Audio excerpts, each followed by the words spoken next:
Muito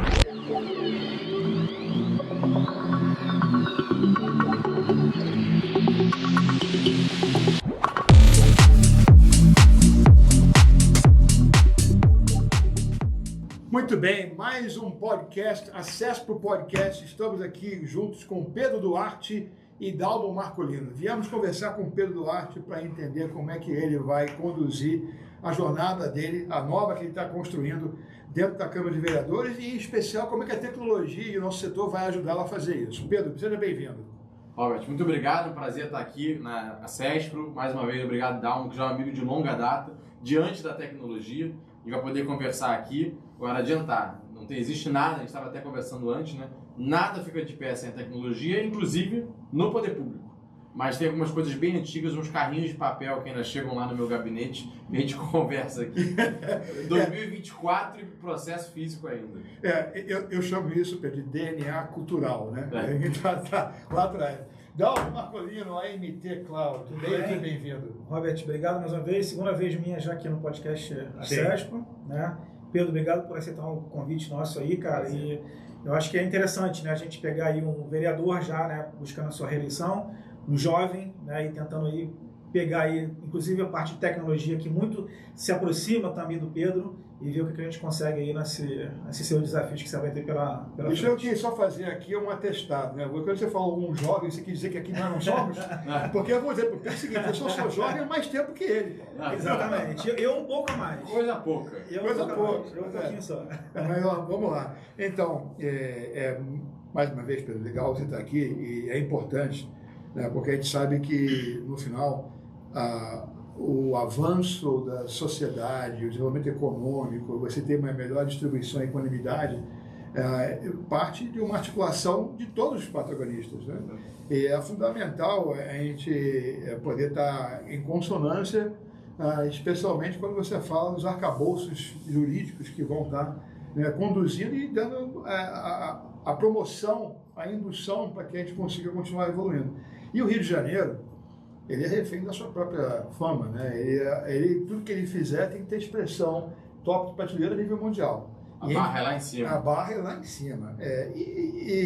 Vamos combinar, se a gente pegar na história, o Rio de Janeiro tem um per capita, o maior berço universitário do país. Até hoje. Até hoje. E ele tem, graças a Dom Pedro II. Né? Dom Pedro II tem esse mérito. E ele também, per capita falando, é o que tem maior concentração de institutos de pesquisa. Né? Então a produção de conteúdo, a produção de inovação está realmente muito concentrada. O Rio de Janeiro tem essa vocação natural, né? E é importante a gente traduzir isso dentro de contextos que depois beneficiem todos os agentes e atores da sociedade. Né? E nós, enquanto a CEF, entidade empresarial, né, formada por empresas do setor de tecnologia, sabemos que nós somos os viabilizadores, como você falou, né? Nada fica de pé sem tecnologia. Então é importante a gente estar sempre próximo de todos os outros atores que estão influenciando essa construção, né? Que agora, né, a velocidade, né, a única coisa que a gente sabe depois que vai pagar imposto sempre, que vai morrer um dia, é que a velocidade vai continuar aumentando. Então, Pedro, conta um pouco para a gente como é que você está enxergando essa sua nova jornada pelo qual você está pleiteando.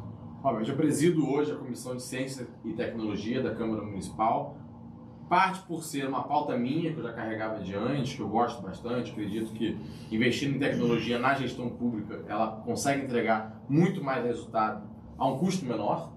Então, parece até às vezes para o poder público que é uma solução mágica, mas de certa forma é mágico. Aumenta o resultado com menos custos. E, por outro lado, tem essa questão, você como todo jovem, também lá dentro da Câmara, quando a gente foi debater as comissões, eu sinalizei que essa era uma que eu gostaria de fazer parte. E aí falar, pô, o Pedro é jovem aí, mexe nos aplicativos, né, sabe mexer no celular e tudo mais. Se bobear, pede até para você consertar a impressora lá, né? Exato. Pedro, mexe aqui na impressora e tudo mais. Não, tira foto, Pedro tira selfie, mas coisas tão... Então, acabou que também me colocaram lá. E, de fato, existe um lado de que eu mexo muito mais naturalmente em aplicativos, na tecnologia no dia a dia. Aplicativo digital. Do que boa parte dos vereadores. Eu lembro uma vez, tem uma empresa grande de aplicativo que é para ônibus, né? Como se fosse a Uber dos ônibus. E a prefeitura fez um decreto que obrigava todos os ônibus fretados na verdade, proibia eles de entrarem na região da Orla. Só que o foco era aqueles ônibus que vêm no Réveillon, que colocam as pessoas tudo na frente da Orla, sobe, daquilo é uma bagunça. Né? Só que acabou caindo em cima do modelo de negócio dessa empresa que para na rodoviária. Só que ela é ônibus fretado. E aí eu fui explicar o que era o aplicativo. Imagina, mas peraí, como é que é? Eu entro no celular, aí eu peço um ônibus, mas não é da rodoviária? É da rodoviária, não é da rodoviária. Como é que funciona isso? Um ônibus? Aí era aquilo, é meio que o Uber dos ônibus. Então, aí coisas... define, né? E pra mim era uma coisa todo meu dia a dia, que eu uso, meus amigos usam, circulam. Então, claro, tem um lado, né, desse dia a dia.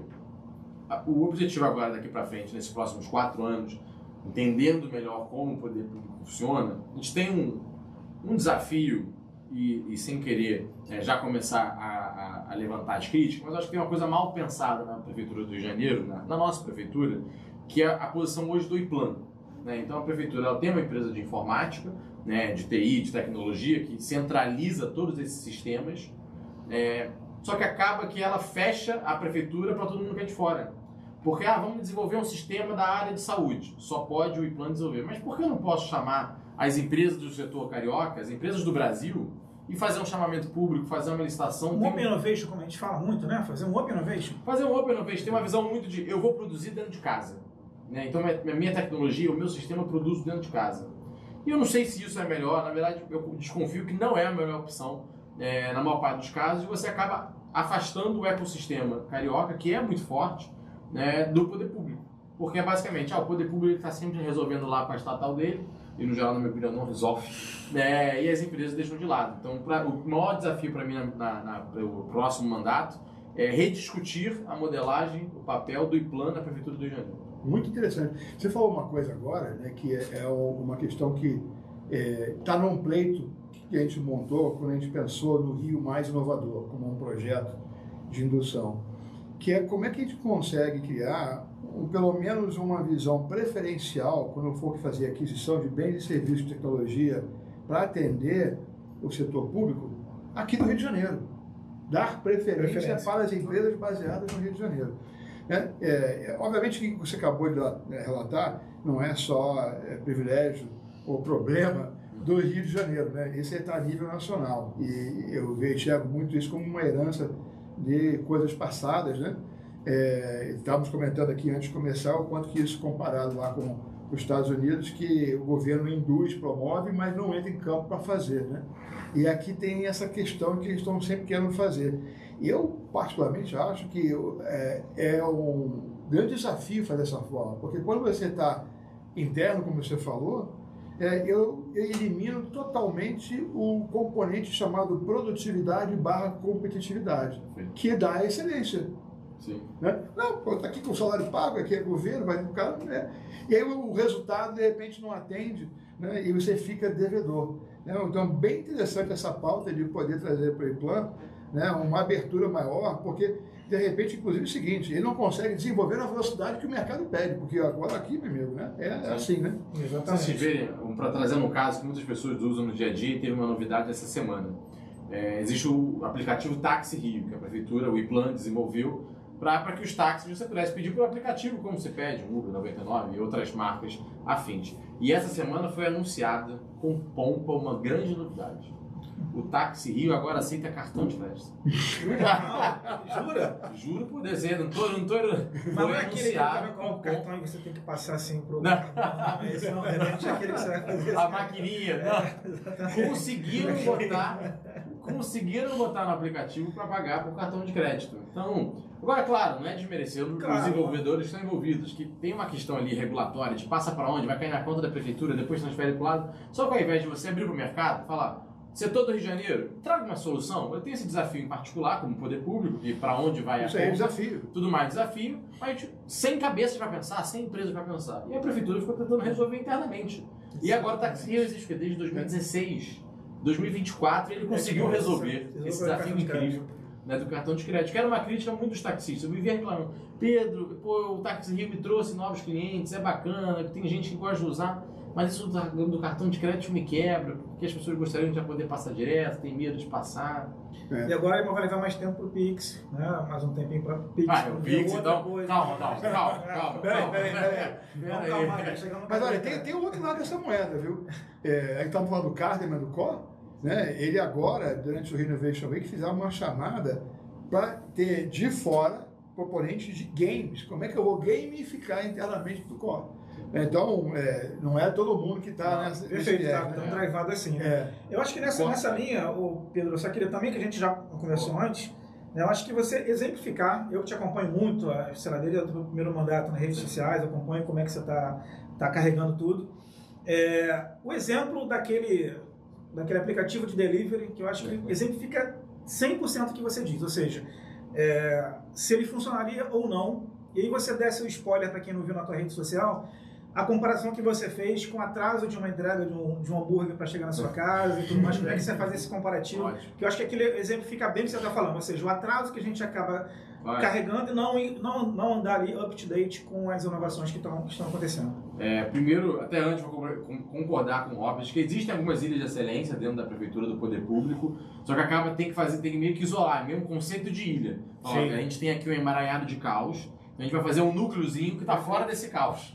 E é o caso do Core, tem muita autonomia, tem muita gente qualificada lá e consegue fazer um trabalho de ponta. A parceria com o Waze, por exemplo, que foi feita anos atrás, é pioneiro no mundo. O Rio de Janeiro ganhou exatamente, uma premiação mundial com isso. Exato. O Waze usa como case de sucesso mundial deles. Para quem não sabe, foi feita essa parceria da prefeitura com o Waze, porque o Waze é a melhor base de dados possível de trânsito, e com isso a prefeitura começava a saber quais eram as regiões da cidade que dariam trânsito e reorganizar, por exemplo, funcionamento de sinais, alocar guarda municipal, mudar cruzamento, mudar via. Um trabalho de ponta que infelizmente acaba acontecendo pontualmente, mais pontualmente do que deveria. E esse caso que o Dalmo trouxe, que a gente foi muito atuante, a prefeitura resolveu fazer um aplicativo de delivery de comida, como se fosse o iFood, para concorrer, para ser mais uma opção, que era um delivery estatal. O nome era Valeu, demorou um tempo para ser criado, inclusive, nessas dificuldades burocráticas.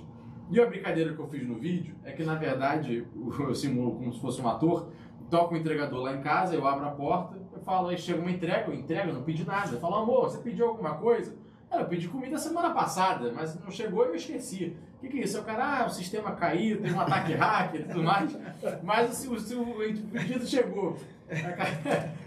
Só que acabou que a gente judicializou esse aplicativo, porque não é papel da Prefeitura do Rio de Janeiro. A tecnologia é muito bem-vinda dentro do poder público, dentro da gestão pública, para fazer aquilo que cabe à gestão pública. Então, ter os processos digitalizados, poder trabalhar na área de mobilidade, ter um sistema de saúde efetivo, um prontuário eletrônico, o que cabe ao poder público. Agora, na minha opinião, entrega de comida, isso aí a iniciativa privada pode tocar e deve tocar muito bem, sem interferência do poder público, sem entrar em campo. Foi até o que o Robert disse, concordo 100%. O poder público tem um papel muito importante, qualificar a mão de obra, fazer uma legislação que atraia os negócios, segurança jurídica, tem vários papéis. Agora, entrar em campo desenvolvendo software, eu particularmente não acho muito interessante. Agora, entrar em campo, de repente, não sei se você vai concordar, né? Mas assim, eu participo há 2 anos já do Cities of Tomorrow, com a CESP, e a gente fala sempre sobre uma questão da onde nasce, por exemplo, as inovações. Se a gente pegar a inovação, inteligência artificial, qualquer coisa que a gente pegue, a gente precisa de um centro de dados, uma estruturação de dados. Né? Quando a gente pega os exemplos, a gente olha para Londres, Londres tem, ou seja, feito pelo governo, uma estrutura de banco de dados que ela disponibiliza para a população e você conseguir daí gerar aplicações que facilitam. Como é o próprio exemplo do Waze que foi feito, mas é um projeto isolado. Então você imagina que uma startup possa utilizar aquela grande massa de dados inteligente ali de uma cidade e que possa ali buscar essas informações. Eu entendo que talvez aí seja um papel da prefeitura, ou seja, disponibilizar esses dados para que algumas aplicações possam acontecer. Eu não sei como está funcionando, mas só ter ouvido falar que a prefeitura tem um sandbox, para mim já é o primeiro passo bem dado. Porque é ali que você vai, de uma forma contida, fazer experimentações e validar se aquilo vai conseguir seguir ou não. Né? E bem nessa linha, a prefeitura tem um Data Lake, que foi um escritório, mais uma ilha de excelência, então isolou também uma turma bem jovem, muito boa, antenada no mercado, que já vinha trabalhando com isso, de raspagem de dados e organização de dados. né? E aí criou esse Data Lake, se não me engano é o João que estava coordenando lá, nessa linha de juntar os dados da prefeitura, unificar no lugar só, né? Limpar e tratar essa base, para que ela seja usada por por quem quiser usar com vários... Tem um pai dessa história aí que a gente precisa até homenagear aqui publicamente, que é o Franklin Coelho, que foi o ex-secretário da primeira gestão do Eduardo Paes, que começou a organizar isso. Eu vi ele começar a fazer, olha, se não tiver dados abertos, a gente não vira uma cidade inteligente. Ponto. Exatamente. Sabe que lá no Vale, eu ocupei a federação também por 8 anos como diretor VP de internacionalização. E lá no Vale, todo mundo queria, cadê a ponta, o posto avançado da SESP aí no Vale, Robert? Bota aí. Botar um posto avançado por botar não tem mérito, tem que ter alguma coisa que justifique. Se for business, vai ser difícil, porque é longe para vocês estarem aqui, tem toda uma... é minha praia, né? Tem todo um caminho que você tem que fazer para poder estar jogando essa bola aqui, que aqui é Champions League. Mas aí eu criei o Observatório Brasileiro de Cidade Inteligente. Eu consegui fazer através de parcerias com Stanford e UCLA, parceria diretamente com o pesquisador, né? E eles precisam de ter isso no currículo, né? E valorizam. Então eles contribuem. Mas a gente foi estudar o quê? Era entender quais eram as melhores práticas legislativas para o ambiente regulatório de cidade inteligente, que estava muito veloz, muita novidade com ele, muita inovação, e o arcabouço jurídico estava lá, preso na pedra ainda, como ainda está, na maioria das vezes. Eu até usei exemplo na ocasião, você falou do táxi no Rio, né? Para mim isso é um belo exemplo da prefeitura procurando mitigar um problema maior, porque ele não pode simplesmente esquecer dos taxistas. E chegou agora um aplicativo, tecnologia varreu, né? Tsunami, o famoso... o Joseph Schumpeter, né, economista austríaco, que é criação destrutiva, né, ou destruição criativa. Então, eu acho que é uma resposta que ele deu. Mas é interessante que, né, nesse contexto de cidade inteligente e o ambiente regulatório, né, o que a gente percebeu, e aí por isso que eu parabenizo o Franklin, né, que não tem cidade inteligente se ela não tiver uma política de dados abertos. E para ter uma política de dados abertos, tem 8 princípios básicos que têm que ser observados. Eu vou te mandar isso depois, está em inglês, mas eu criei um relatório do OBCI que conta sobre esses princípios. Muito bom. Né? E ainda peguei e fiz o seguinte, olha, vou dar aqui uma comparação. Vou fazer aqui 6 cidades americanas dentro desse contexto. Aí eu peguei, no Vale, peguei 3, né? 2, São Francisco e São Mateus e Los Angeles. Peguei Las Vegas, peguei Washington DC e ainda peguei Nova York. E eu fiz a comparação. E agora estamos em campo para lançar 42 cidades a nível mundial. Né? Porque no final é o seguinte, por exemplo, scooter elétrico, patinete elétrico. Né? Onde é que está a melhor legislação municipal hoje para atender? Porque não adianta você querer desaparecer com elas. Né? Elas cumprem uma última milha importante. Né? Mais um elemento inteligente de mobilidade. Né? Mas como é que eu integro ela dentro de um contexto onde já tem outros elementos de trânsito ativos, né? E esse não estava contemplado, não existia. Né? Onde é que está a melhor legislação de adequação? Long Beach, Califórnia. Por quê? Eles chamaram todo mundo para a mesa, vamos entender. Então, por exemplo, na maneira prática, os estacionamentos das patinetes estão do lado dos pontos de ônibus, que já tem uma estruturação. Já faz a conexão. Aí colocou do lado. Né? E isso criou, observou, e aí criou a regra da patinete elétrica, também ter um aplicativo que ela, inclusive, multa se não deixar aquele local. Então, houve ali, chamou os atores para sentar, como é que nós vamos convergir? Né? Mas o que não dá para vou eliminar a tecnologia porque não funciona? Né? Não, de jeito nenhum. Mas bacana, eu quero ouvir essas diretrizes, até porque tem algumas que eu recebo essa parte de dados abertos, eu gosto muito de acompanhar, eu tenho um viés muito da fiscalização. E às vezes a prefeitura fala, não, Pedro, mas isso tá lá no site, é só você baixar, eu vou baixar, tá em PDF. Você vai poder ler, mas não vai poder manipular. Vai mexer. Mas Pedro, mas tá lá, olha, mas o PDF me atrapalha um pouquinho. Então tem vezes, às vezes não basta o dado estar lá, ele também tem que estar da forma acessível, tratável. Né? Eu não sou aí o especialista do assunto, mas tenho uma equipe que mexe bastante nisso. Né? E vejo que é importante o gestor público, porque às vezes não faz de má fé, faz porque não foi treinado, não entendeu de que, se eu botar PDF, botar Excel faz muita diferença para você. faz Olha. Exatamente, é uma coisa pequena, mas vai te Porque tem vezes ajudar. o cara virar pra mim e falar, pô, Pedro, mas eu tenho Excel aqui, eu gerei o PDF pra mandar por e-mail, sabe? E o cara upou lá, botou no site. O cara tem o Excel, ele gerou o PDF de algum lugar. Eu falei, então você só sobe esse Excel, não sobe o PDF. Mas sobre essa integração que o Robert puxou aqui, cara, também foi um assunto que eu até puxei lá no Series of Tomorrow. Eu acho que a gente vai ter um papo depois sobre isso, né? Você falou até sobre o Jair, que estava completando 1 ano, né? Porque eu, quando terminei lá, eu falei, poxa, tomara que o próximo ano, eu faço uma brincadeira, que já é o 2º ano que eu faço quando eu termino o painel. Eu falo, cara, eu não tenho ainda com o meu Rio Kart, eu não consigo andar com a bike da Tembice, do Banco Itaú. Ou seja, é uma integração simples, em teoria, né? Ou seja, eu utilizar o meu Rio Card, que eu uso para metrô, que eu uso para VLT, eu não posso usar para bike. Ou seja, que é o que o Robert falou, você desce lá em Long Beach, você desce do ônibus, você automaticamente já pode pegar ali com a mesma aplicação, a mesma plataforma, você consegue pegar. Então, acho que essa integração é uma briga que você tem que enfrentar muito, né? Porque você sabe que são atores diferentes ali, atores distintos, mas que não estão se falando em algum momento, e a população fica no meio aí, que não utiliza dessa possibilidade aí, né? E em casos maiores, né? Até hoje, o Rio de Janeiro não consegue integrar, a nível de tarifa, pelo menos, metrô, trem e ônibus. Você paga tarifas diferentes, que boa parte do mundo já conseguiu unificar. Falta o poder público na hora de fazer, na minha opinião, na hora de fazer o edital, porque, por exemplo, tem Tembice, é privada, é operada por uma empresa privada.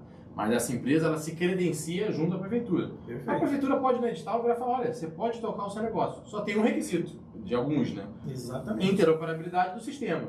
Você vai ter que aceitar o Rio Card como método de pagamento. Eu não estou discutindo qual é a sua tarifa, se é para ser barato, se é para ser caro. A tarifa já está pactuada. Só estou dizendo que você vai ser obrigado a aceitar o sistema, o bilhete da cidade do Rio de Janeiro. Ponto. Exatamente, exatamente. E isso não vai, a população acaba não tendo essa facilidade. Pedro, uma curiosidade. Você, quando está olhando, né, para todo esse esforço que você faz para dar mais excelência para a gestão pública, melhor. Você tem benchmark? Para qual cidade ou cidades você olha como referência? Tem. Varia do assunto, mas uma cidade que eu gosto muito de olhar, eu fui recentemente, é Medellín, na Colômbia, porque é uma cidade de quase 3 milhões de habitantes, então é uma cidade grande. Vamos lá, tem os desafios, né? A cidade do Rio é meio única. 6 milhões de habitantes, cidade de América Latina, né? Esse calor danado, mas ao mesmo tempo um patrimônio histórico gigante, uma cultura muito forte. Então é difícil você encontrar um parâmetro, né? É uma cidade muito parecida. Não vale ficar comparando com cidade de 100 mil habitantes, 80 mil habitantes, a diferença é muito grande. E apesar de adorar as grandes cidades do mundo, eu fui a Tóquio já a convite do governo do Japão, o governo do Japão me convidou para ir lá conhecer a cidade, tem boas referências, mas Tóquio é Tóquio, né? Então o que eu gosto de referências são cidades latino-americanas grandes. Lima, Buenos Aires, Medellín, que são realidades e orçamentos mais próximos. Porque também quando você tem a riqueza de Liechtenstein ou de Suíça, né, as coisas ficam mais fáceis, tem o mérito, não estou tirando o mérito de ninguém, mas é um outro orçamento, é uma outra realidade. Então eu gosto muito de usar essas 3 cidades, eu já fui às 3 a trabalho, né, tive reunião já na Secretaria de Transporte de Lima, já tive muitas reuniões em Medellín, que foi a última, e já tive reuniões em Buenos Aires. São 3 cidades que eu gosto muito de usar. E Medellín foi a que eu achei mais parecida com a realidade do Rio de Janeiro. Buenos Aires é uma cidade que, apesar das crises argentinas, tem uma renda per capita bem maior e tem um histórico muito mais rico do que aqui, então não tem tanta favela, não tem tanta cidade partida.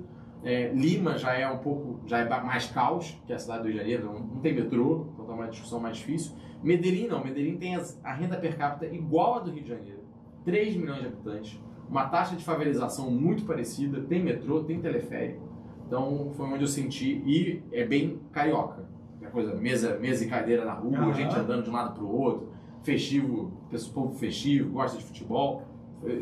Ali dá para entender bem da cultura, porque na hora de você desenhar um parque, tem isso da cultura de cada um. O argentino de Buenos Aires tem uma cultura de uso do espaço público muito diferente da cultura do carioca e muito diferente da cultura do cidadão de Medellín.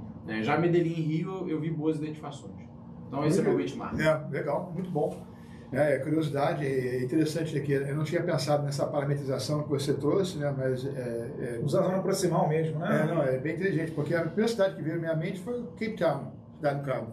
Né? Mas aí muito mais até talvez por uma condição tamanho parecido, topográfico também parecido. Né? Talvez fosse Medellín também, né? Porque Medellín é um vale grande também. Eu uso muito que Cape Town é parecido, eu só não uso por Petibar por uma questão de que não fui, era mais fácil ir pra cá. Mas irei. Esse ticket é um pouco mais caro. Medellín, América do Sul. Vamos provocar que eles te convidem, sabe? Mas aí, que nem Tóquio. Tóquio estava fora do meu orçamento, mas já que o governo já comprou. Então, vamos caminhar pela Whistler. Perfeito, vai ser um prazer. A África do Sul, ela é membro da Whistler. E a CESPRO é o que representa o Brasil nessa ONU, né?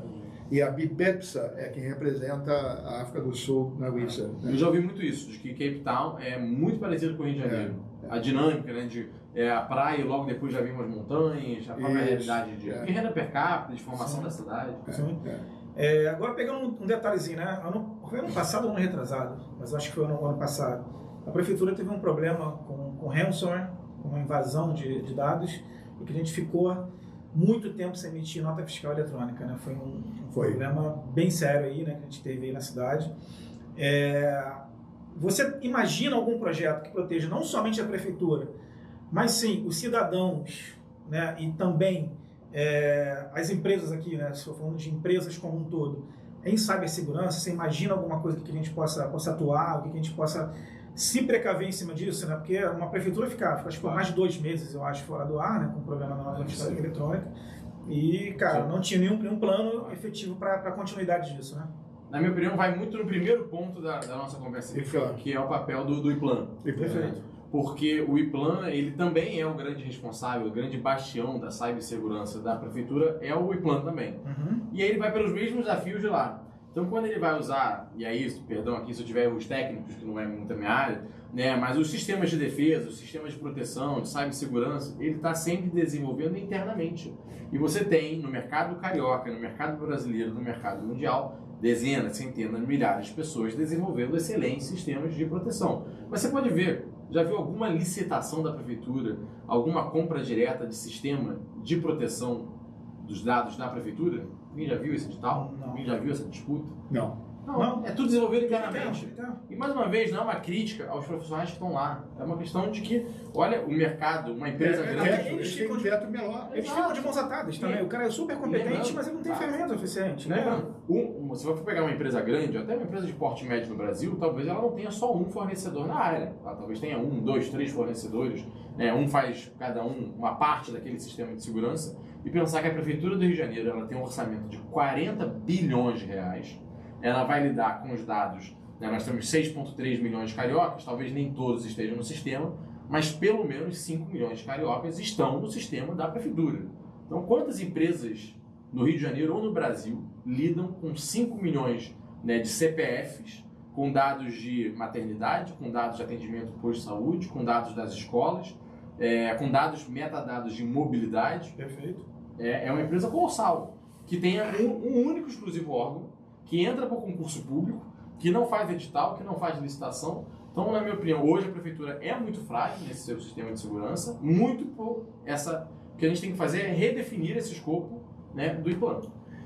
Pegando o gancho do nosso amigo Dalmo, e aí pegando também o que você colocou, que é o seu principal desafio no seu próximo mandato, que é poder tentar ver como é que você cria uma nova forma de relacionamento com o IPLAN.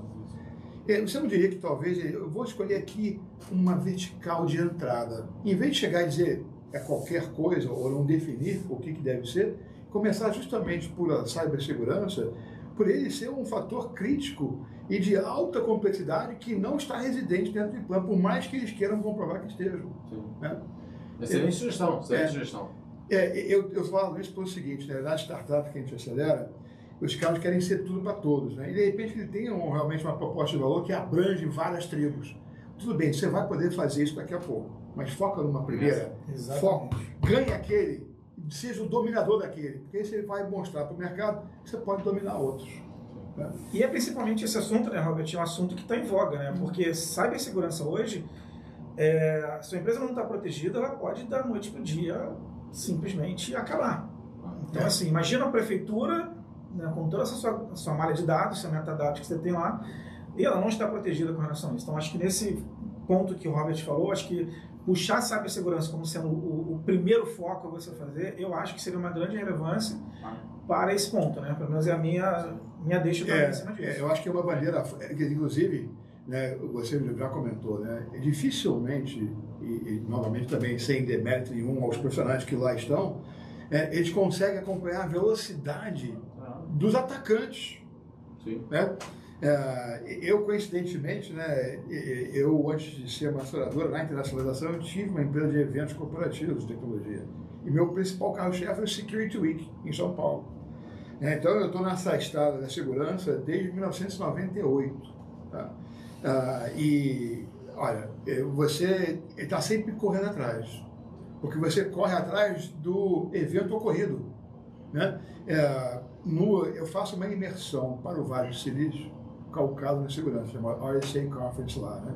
Que é o principal evento de segurança de cibersegurança nos Estados Unidos e no planeta. Esse ano a gente levou 90 executivos de 14 países. Né? Eu não gostei muito do slogan deles esse ano, Art of Possible, mas o ano passado, para mim, é a essência de tudo, Stronger Together. Porque não tem jeito de você combater a cibersegurança se você não estiver coletivamente usando a força que você consegue reunir do coletivo. Né? Não é só uma andorinha que vai conseguir fazer o verão. Né? E esse que é o caso que você está contando. Ele planta lá sozinha tentando defender 5,3 milhões de informações estratégicas críticas das pessoas. Exatamente. E a segurança, ela, como o Robert falou, né, ela está na frente, né? É sempre, isso é notório, qualquer coisa que a gente fala em segurança, até segurança pública, né, segurança física, o inimigo sempre está na frente, não tem jeito. Mas o grande problema, que eu acho que é o ponto que a gente entra, e a cibersegurança entra nessa história, que a gente acabou de quebrar, acabou não, né? Já tem um tempinho que a gente quebrou a lei de Moore, né? A lei de Moore, a gente dobrava a tecnologia a cada 18 meses, ela diminuía pela metade o seu tamanho a cada 18 meses. Cara, isso já passou. Então, se você está falando que uma aceleração de um inimigo, de um invasor, ele está mais rápido, você também tem que acompanhar essa rapidez. E aí é o Stronger Together, porque se você for junto, você vai conseguir na mesma velocidade que o cara está lá na frente. E aí, por isso que eu também estou muito comprometido em trazer o Centro de Excelência Mundial de IA para o Rio de Janeiro. Porque hoje em dia IA e Cyber, irmãos siameses, nunca mais vão desgrudar. Impossível. Né? E com isso também tem a estratégia de resgatar uma coisa que para nós, setor de tecnologia, é muito importante, a gente comentou anteriormente, que é resgatar para o setor de tecnologia a nível nacional, no Rio de Janeiro, o evento de grande porte promovido pelo setor.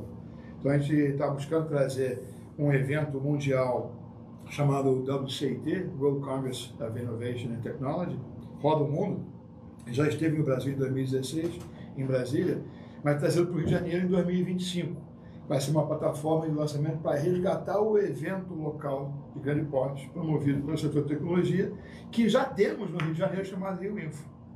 Então, a gente está trazendo esses ícones para poder residir aqui, no final, esse centro de excelência da UITSA, que, novamente, né, a gente colocou a vertical cidade inteligente, mas a gente colocou a segunda camada transversal, que é Cyber. Então, o centro de excelência vai ser IA, Cyber, cidade inteligente. E aí a gente pode ter, inclusive, chamar o IPAM para ser coadjuvante. Importante fazer Stronger Together. A gente vai fazer parte dessa. Mas é isso, né? Beber dessa fonte. Exatamente. Não, o Pedro, acho que ele pode falar um pouco mais. Ele tem os projetos dele, ele sempre fala sobre a parceria público-privada. Eu acho que ele carrega isso assim, o tempo todo, né? O Pedro, acho que tem essa visão, né? Sozinho o Estado não vai conseguir. Eu preciso da cooperação dos empreendedores, preciso da cooperação dos empresários, preciso da população participante aqui, né? Acho que ele navega muito no Triple Helix ali, né? Você navega muito ali nos três, não é isso, Pedro? Exato. E a própria iniciativa privada também, ela funciona muito melhor quando o poder público funciona melhor. Se os dados da prefeitura, imagina, se a nota carioca nunca cai, ela é rápida, os dados são abertos, você consegue fazer análise desses dados. Eu já fui procurado, por exemplo, por startups que compram dados de cartórios para poder fazer precificação imobiliária. Se os dados do ITBI fossem públicos, anonimizados, não quero saber quanto dá um pagou, eu preciso saber só que naquela rua alguém fez uma transação imobiliária, pelo ITBI eu sei qual o valor desse imóvel. Eu conseguiria, sem pagar os cartórios, que é pura burocracia, puxar essa base de dados e fazer uma baita precificação do valor dos imóveis por toda a cidade. E isso é do interesse do poder público. Porque nisso ele consegue descobrir se alguém está fraudando o ITBI. Porque ele tem a média e ele fala, meu amigo, você está fraudando o ITBI, porque o meu algoritmo mostrou. Então, essa iniciativa público-privada, ela é fundamental. Exatamente. Quando os dois são juntos, Stronger Together, é bom para o público. E você conecta isso aí com uma outra coisa que a CESP também encabeça aí, que é um blockchain, por exemplo. Imagina se você... O Dalmo está ali, o Dalmo, você deu exemplo, né? Vendia ali, tem meu ITBI, e eu não quero que aquele dado ali esteja disponibilizado. Mas se eu tiver algum benefício da prefeitura daquele dado estar disponibilizado, por que não eu disponibilizar e a prefeitura me dar algum benefício em cima disso? Porque está numa rede ali, né, transparente e inviolável, né? Então você tem essas possibilidades. Né? Só por curiosidade, o Robert americano aí, eu sei, eu salvo engano assim também nos Estados Unidos, mas sei que é no Canadá. Essa coisa que o brasileiro tem com sigilo de dado de transação de imóvel é uma coisa meio de maluco, porque em boa parte dos países mundiais você descobre qual é as transações da sua rua muito fácil. Sim. Você sabe, Canadá e Estados Unidos sabem também assim. Você entra no site e descobre na rua quanto foi vendida essa casa 2 anos atrás, quando foi vendido, você sabe o preço das casas e das coisas. Mas sabe por que acontece? Porque tem uma percepção do outro lado da moeda. É porque eu fazendo isso, eu estou ajudando a construir a valoração do meu ativo. Perfeito. Claro. Perfeito. É a visão. É a visão. É a visão. Mas já tem a coisa eu quando comprei o imóvel que acabou lá na Serra, né, o cara que nos vendeu, ele queria declarar um valor menor. Né? Mas por que você vai pagar menos de TBI? Eu falei, não, eu quero pagar o que é justo, porque depois eu vou querer fazer a valoração do meu imóvel. Exatamente. Eu usei essa mentalidade, eu olhei pelo lado positivo. Mas isso é cultural, DNA. É cultural. E talvez isso venha em cima do que o Robert está dizendo. Eu fiquei chocado quando eu descobri, porque pra gente é muito natural de que o valor da venda do meu imóvel é meu. É meu. Só eu sei e o poder público sabe, não é uma coisa pública. E meu irmão mora no Canadá há 5 anos. E ele estava mostrando, quando ele foi comprar uma casa agora no ano passado, ele mostrou que as análises. Eu falei, caramba, como é que você descobriu isso tudo? Ele mandou o link. Ele falou aqui, eu vejo o preço de todas as casas. Eu falei, como assim? Como é que você vê isso tão. Ele isso aqui foi vendido ano passado, o cara vendeu a isso e tal, blá blá. Então eu ofereci X pro cara aqui dessa casinha aqui, porque tá no meio dessas 3 e tal. Eu falei, caramba, que loucura. Isso é padrão. Mas então. Antes de a gente encerrar aqui e te agradecer muito a sua vida, Pedro, eu queria deixar que você pudesse deixar uma mensagem para quem vai estar nos ouvindo depois. Fique à vontade de colocar o que você acha que é importante e tem mérito. Eu queria mais uma vez agradecer a CESP pelo convite de estar aqui, pelo Robert pela recepção, pelo trabalho que vem desenvolvendo também, que eu puder ajudar, conta 100% comigo. O Dalmo, que já é um amigo de longa data, também sabe que pode contar com a pauta da tecnologia de forma mais ampla, seja ela também trazida diretamente para o setor público, que é onde eu posso atuar e ajudar mais. E para quem tem interesse pela pauta da tecnologia relacionada com o poder público, o que eu puder ajudar, meu nome é Pedro Duarte, eu já estou vereador aqui na cidade do Rio de Janeiro, estou disputando a reeleição, então também quem tiver interesse e puder acompanhar nossas ideias e achar que vale, estou à disposição aí para a gente poder trocar uma ideia. Meu nome é Pedro Duarte, mais uma vez, muito obrigado, é um prazer estar aqui. Foi um prazer muito grande poder ter você aqui e eu ouvir o que são as suas ideias, muito em consonância no que nós acreditamos. E nós estamos falando aqui do Stronger Together e eu te contei a história, como é que a CESP foi criada. E hoje o nosso lema, qual é? Juntos somos mais. Perfeito. Então, perfeito. Pode fechar. Mais uma vez, Robert, obrigado. Espero estar presente aqui em mais algumas edições aqui no podcast da CESP. Pedro, obrigado por aceitar o convite. Eu acho que a gente se conheceu naquele momento que eu estava empreendendo em cerveja. Então, assim, saí de cerveja e retornei para a tecnologia. Continuamos aí, eu acompanhando você, acredito muito no teu trabalho. E, pessoal, fica ligado aí, a gente está sempre aqui na CESP trazendo essas novidades. Traremos outros candidatos, trazeremos outras visões para que a gente possa ir, como o Robert falou, juntos somos mais, e a gente conseguir na CESP fazer uma agregação de valor interessante. Isso aí. Muito obrigado.